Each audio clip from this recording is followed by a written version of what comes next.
رمضان رمضان رمضان رمضان مرحبا۔ تو وہ فرماتے ہیں کہ ہمیں خطبہ ارشاد فرمایا نبی اکرم صلی اللہ علیہ وسلم نے شعبان کے آخری دن، اور فرمایا اے لوگو تم پر ایک عظمتوں والا مہینہ سایہ فگن ہو گیا ہے۔ اب دیکھیں یہ وہی ہے بات جو انگریزی کے محاورے میں ہے کہ coming events cast their shadows before, آنے اور یقیناً پہلا حکم کسی اور پس منظر میں ہے، دوسرا حکم جو بعد میں ہم دیکھیں گے وہ کسی اور پس منظر میں ہے۔ تو میری رائے یہ تھی اور میں اس پر قائم بھی تھا، بیان بھی کرتا تھا، لیکن ڈرتا تھا اس لیے کہ اس وقت تک جتنی تفسیریں میں نے دیکھی تھی، ترجمے دیکھے تھے، ان میں سے کسی نے یہ بات کہی نہیں تھی۔ تو ایک آدمی اپنی رائے کے اوپر اتنی بڑی بات کہہ دے تو میں ڈرتا رہتا تھا، لیکن کہتا تھا کہ میری رائے یہی ہے۔ پھر اتفاق سے جماعت اسلامی ہند کا ترجمان ہوتا تھا ماہنامہ زندگی، عروج احمد قادری صاحب اس کے مدیر تھے۔ وہ جو ایک پرچہ آیا اس میں انہوں نے تنقید کی تھی مولانا سید انور شاہ کشمیری رحمۃ اللہ علیہ سے، ان کے اوپر یہ تنقید کی تھی کہ انہوں نے یہ عجیب بات کہہ دی ہے کہ یہ جو حکم ہے یہ رمضان کا نہیں ہے، بلکہ رمضان سے پہلے جو حضور نے حکم دیا تھا 3 دن کے روزے رکھنے اس سے متعلق ہے۔ اب مجھے اس کے اوپر پورا اطمینان ہو گیا کہ اگر سید محمد انور شاہ کاشمیری رحمۃ اللہ علیہ کی رائے یہ ہے تو متفق گردید رائے بو علی بارائے من، مجھے اب اس سے زیادہ اور کسی سند کی ضرورت نہیں ہے۔ بعد میں نے جب تفسیر کبیر امام رازی رحمۃ اللہ علیہ کی اس کا بھی مطالعہ شروع کیا تو میں حیران ہوا کہ سلف میں تو یہ رائے کثرت سے موجود تھی۔ کیا سبب ہوا ہے کہ آج کے دور کے جو مترجمین اور مصنفین ہیں ان کی نگاہوں سے بالکل یہ بات اوجھل ہو گئی؟ اس معاملے کو میں حل آج تک نہیں کر سکا، لیکن اب میں پورے تیقن سے آپ سے کہہ رہا ہوں کہ یہ جو پہلی 2 آیتیں ہیں ان کا تعلق صوم رمضان سے نہیں ہے، بلکہ ان کا تعلق ہے وہ 3 دن کی۔ اس کی سب سے بڑی دلیل اس کے اندر موجود ہے ایام معدودات، گنتی کے چند دن۔ اب 30 یا 29 دن جو ہے وہ گنتی کے چند دن نہیں ہو سکتے، وہ اچھی بڑی تعداد ہے۔ پھر یہ ہے کہ یہ معدودات جو ہے اس کو کہا جاتا ہے جمع قلت، یہ زیادہ سے زیادہ 9 پر اس کا اطلاق ہوتا ہے، اس وزن پر جو جمع آتی ہے۔ اور اس میں جو ہے خود قرآن مجید میں حج کے سلسلے میں منا کے قیام کے ضمن میں الفاظ آئے ہیں ایام معدودات، فمن تعجل فی یومین فلا اسم علیہ ومن تاخر فلا اسم علیہ۔ منا میں قیام ہے گنتی کے چند دن، تو جو 2 دن ہی میں جلدی کر کے وہاں سے واپس ہو جائے اس پہ بھی کوئی اس گناہ نہیں ہے، اور جو مؤخر کر کے 3 دن پورے کرے اس پر بھی کوئی گناہ نہیں۔ تو وہاں پر بھی نظیر موجود ہے کہ 2 یا 3 دن پر اس کا اطلاق ہو رہا ہے۔ تو یہاں پر ایام معدودات سے لازماً یہ مراد ہے کہ یہ 3 دن جو ہے ہر مہینے میں 13ویں 14ویں 15ویں در حقیقت اس روزے سے متعلق یہ آیت آ رہی ہے۔ اور یہ بھی نوٹ کر لیجئے کہ رمضان کے روزے کی فرضیت کے بعد بھی حضور کا معمول اور آپ کے صحابہ کا اور جو بھی ہمارے ہاں اتباع کرتے ہیں حضور صلی اللہ علیہ وسلم کا نوافل میں بھی ان کا یہ معمول ہے، ہر مہینے میں یہ 3 روزے حضور بعد بھی رکھتے تھے اور آپ کے بہت سے صحابہ رکھتے تھے، اور آج بھی ہمارے ہاں بہت سے لوگ جو دیندار ہیں اور جن کے اندر یہ جذبہ ہے اتباع سنت کا وہ رکھتے ہیں۔ 13ویں 14ویں اور 15ویں تاریخوں کا ان کو ایام 20 کہتے ہیں، اس کی راتیں روشن ہوتی ہیں، 13ویں رات 14ویں رات 15ویں رات، چاند جو ہے اس کے اندر آپ کو معلوم ہوتا ہے 14ویں کو تو مکمل ہوتا ہی ہے، 13ویں اور 15ویں کا بھی تقریباً مکمل ہے۔ تو ایام 20 کے روزے جو ہیں بعد میں بھی برقرار رہے ہیں، لیکن نفلاً، فرض اس کے بعد جو ہے وہ رمضان کے روزے ہو گئے۔ تو ایام معدودات یہ دن ہیں گنتی کے۔ فمن کان منکم مریض او علی سفر فعدۃ من ایام اخر، تو جو کوئی بھی تم میں سے ہو بیمار یا سفر پر تو وہ تعداد پوری کر لے دوسرے دنوں میں۔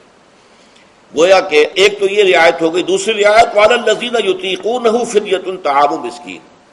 اور ان لوگوں کے ذمے کے جو اس کی طاقت رکھتے ہوں، یعنی مریض بھی نہیں ہے، صحت مند ہے، روزہ رکھ سکتے ہیں، سفر بھی نہیں ہے، سفر پر نہیں ہے، مقیم ہے، روزہ رکھ سکتے ہیں، پھر بھی نہ رکھیں تو ان کے لیے بھی ایک اختیار، اسی لیے میں نے لفظ استعمال کیا تھا وجوب علی التخییر، واجب تو ہے لیکن اس میں ایک اختیار دے دیا گیا ہے۔ وہ اختیار کیا ہے؟ فدیۃ طعام مسکین، تو پھر یہ ہے کہ ایک مسکین کو کھانا کھلا دینا، فدیہ کہتے ہیں کسی چیز کا بدل ہو جائے، جیسے کہ جنگی مجرم ہے اس کا فدیہ ہے، گویا کہ اس کو دے کر وہ پھر آزاد ہو جائے گا، فدیہ اس کو کہتے ہیں۔ ففدیۃ طعام مسکین،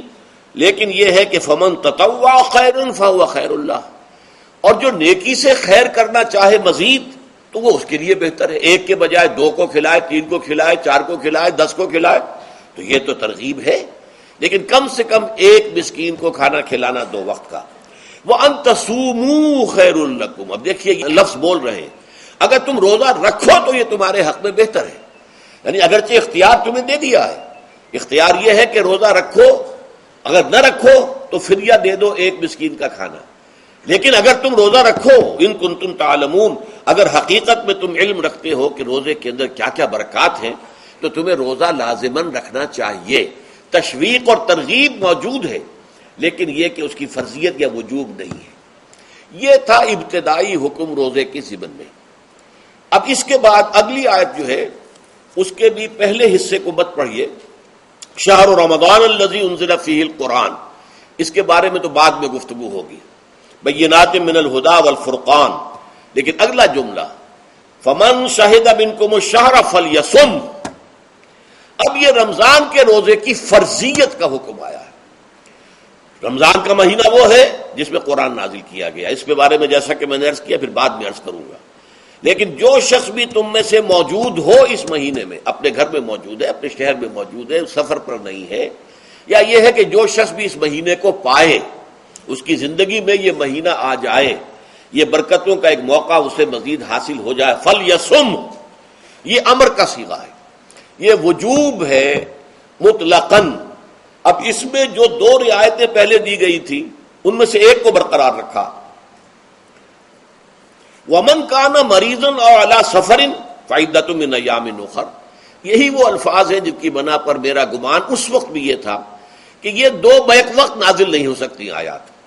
یہ جو تکرار ہے بے معنی تکرار ہو جائے گی پھر اگر ایک ہی وقت میں نازل ہو رہی ہو، اور قرآن مجید کی فصاحت اور بلاغت سے یہ چیز بعید ہے کہ وہاں پر اس طرح کی تکرار بلا سبب ہو رہی ہو۔ قرآن میں اور بہت سی آیات ہیں جن میں کہ آپ کو معلوم ہے کہ پورا رکوع ہے سورہ مزمل کا، جس میں قیام اللیل کا حکم ہے، پھر اسی کے آخر میں وہ آیت شامل کر دی گئی ہے جو کم سے کم 1 سال بعد نازل ہوئی ہے، جس میں کہ رات کے قیام کا وجوب ختم کر دیا گیا، اور صرف یہ کہ جتنا بھی تم سے ممکن ہو سکا کرو، ضروری نہیں ہے کہ تہائی شب ہو، آدھی ہو، 2 تہائی ہو، جتنا بھی ممکن ہو قرآن پڑھا کرو رات کو، گویا کہ وہ فرضیت جو تھی قیام اللیل کی وہ ختم ہو گئی۔ اس حوالے سے وہ جو ناسخ ہے، منسوخ کرنے والی آیت بھی اس کے ساتھ ہی رکھ دی گئی ہے، تاکہ وہ جو اصل حکم تھا وہ بھی برقرار سامنے رہے، اور جس نے آ کر اسے منسوخ کیا وہ بھی برقرار رہے اور سامنے رہے۔ اسی طرح یہاں پر بھی یہ حکم آیا، کتنے عرصے کے بعد آیا یہ مجھے معلوم نہیں، لیکن یہ کچھ عرصے کے بعد آیا ہے کہ رمضان کا مہینہ وہ ہے کہ جس میں قرآن نازل کیا گیا ہے۔ اب جو شخص بھی اس مہینے کو پائے اس پر لازم ہے کہ اس کے روزے رکھے۔ ہاں، من کان مریضاً او علی سفر، جو شخص ہو مریض، بیمار ہو یا سفر پر ہو، فعدۃ من ایام اخر، تو وہ تعداد پوری کر لے دوسرے دنوں میں۔ یرید اللہ بکم الیسر ولا یرید بکم العسر، اللہ تمہارے ساتھ آسانی چاہتا ہے، سختی نہیں چاہتا۔ یہ اصل میں کیوں کہا ہے اس کی وجہ سمجھ لیجئے، آج بھی آپ کو اپنے ہاں ایسے لوگ مل جائیں گے جن کا تقویٰ کا تصور اتنا غلط ہو گیا ہے کہ 104 درجے کا بخار ہے، روزہ چھوڑنے کو تیار نہیں۔ بھلے آدمیوں، اللہ نے تمہیں ایک رخصت دی ہوئی ہے تو خام خواہ اپنے اوپر یہ شدت کیوں لے رہے ہو؟ لیکن لیتے، روزہ چھوڑنے کو تیار، روزہ قضا نہیں کروں گا، سفر پر جا رہے ہیں اور روزہ قضا کرنے کو تیار نہیں۔ ایک موقع پر ایک غزوے کے دوران ایسا ہوا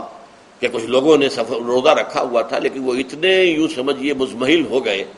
کہ جب پڑاؤ پر پہنچے تو جن کا روزہ نہیں تھا انہوں نے تو بڑی چاق و چوبند طریقے سے خیمے نصب کیے، سارا بندوبست کیا، اور یہ جا کر بے سدھ ہو کر بے ہوش ہو کر گر پڑے۔ تو حضور نے فرمایا ان کو دیکھ کر، لیس من البر الصیام فی السفر، سفر میں روزہ رکھنا یہ کوئی نیکی کا کام نہیں ہے، یہ نیکی کا غلط تصور ہے کہ جو تم نے اپنے اختیار کر لیا، یہ تمہارے اندر تشدد پسندی پیدا ہو رہی ہے۔ دین کے احکام میں جو مقصد ہے وہ کیا ہے؟ یرید اللہ بکم الیسر ولا یرید بکم العسر۔ اسی پر عمل کرتے ہوئے حضور نے فرمایا ہے کہ جو بھی علماء دین ہیں یا جو رہنمایان دین ہیں ان کا کام کیا ہے؟ آپ نے فرمایا یسروا ولا تعسروا، دیکھو آسانیاں پیدا کرو، سختیاں پیدا نہ کرو۔ دین میں سختیاں پیدا کرنا بھی وہ اسر اور اغلال بن جاتا ہے کہ جس کو رفع کرنے کے لیے اور جس سے لوگوں کو، یہودیوں کو اور تمام اہل کتاب کو نجات دینے کے لیے اللہ تعالیٰ نے اپنے رسول محمد صلی اللہ علیہ وسلم کو بھیجا۔ وَيَضَعُ عَنْهُمْ إِصْرَهُمْ وَالْأَغْلَالَ الَّتِي كَانَتْ عَلَيْهِمْ، کہ جہاں وہ نیکی کا حکم دیتے ہیں، بدی سے روکتے ہیں، پاکیزہ چیزوں کو حلال ٹھہراتے ہیں اور خبیث چیزوں کو، ناپاک چیزوں کو حرام قرار دیتے ہیں، وہیں وہ لوگوں کے اوپر سے وہ بوجھ بھی ختم کرتے ہیں کہ جو انہوں نے خام خواہ اپنے اوپر لاد لیے۔ تو ان میں سے یہ بھی ہے کہ یہ نیکی کا کام نہیں ہے کہ آپ سفر میں ہیں اور روزہ رکھ رہے ہیں۔ یرید اللہ بکم اليسر ولا یرید بکم العسر وَلِتُكْمِلُوا الْعِدَّةَ، لیکن یہ بات واضح رہے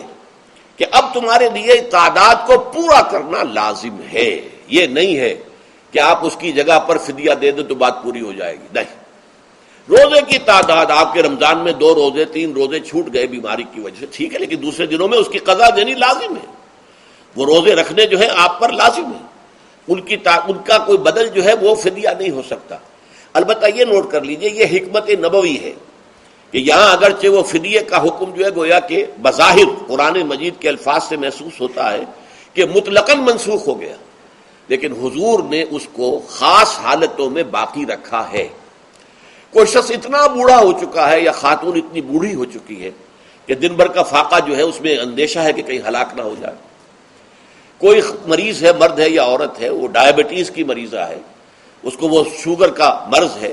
اور وہ اس کو برداشت نہیں کر سکتی، شوگر لیول بہت نیچے ہو جائے تو موت واقع ہو سکتی۔ کوئی ایسا مریض ہے جس کو مرض سے شفا پانے کی اب کوئی امید ہے ہی نہیں کہ میں مرض سے شفا پا جاؤں گا یا پا جاؤں گی تو اس کے بعد میں روزہ مکمل کر دوں گی، نہیں۔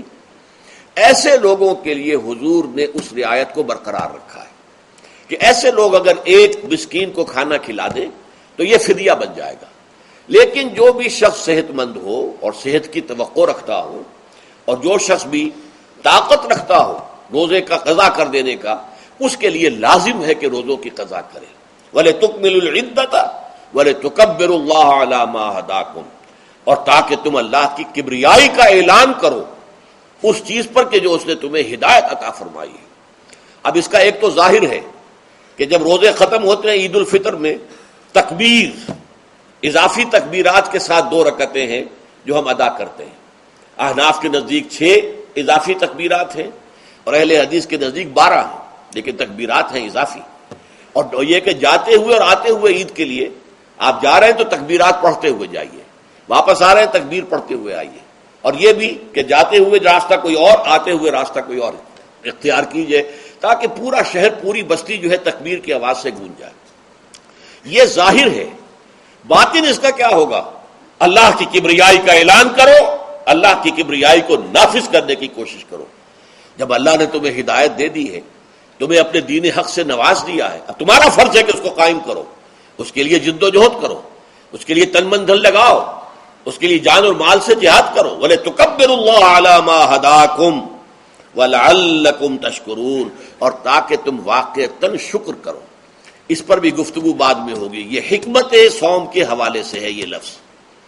اس کے بعد جو ہے ایک آیت چھوڑ کر پھر اگلی 5ویں آیت پڑھیے۔ یہ ہے تکمیلی احکام۔ ابتدائی احکام آ گئے، نمبر 2 میں صوم رمضان کا حکم آ گیا۔ نمبر 3 پر ہوا کیا تھا کہ جب روزوں کا حکم دیا گیا تو چونکہ مثال آپ نے رکھی تھی یہود کی کہ یہود جو ہے عاشورہ کا روزہ رکھتے ہیں تو ہم بھی کیوں نہ رکھیں، مسلمانوں تم بھی رکھو۔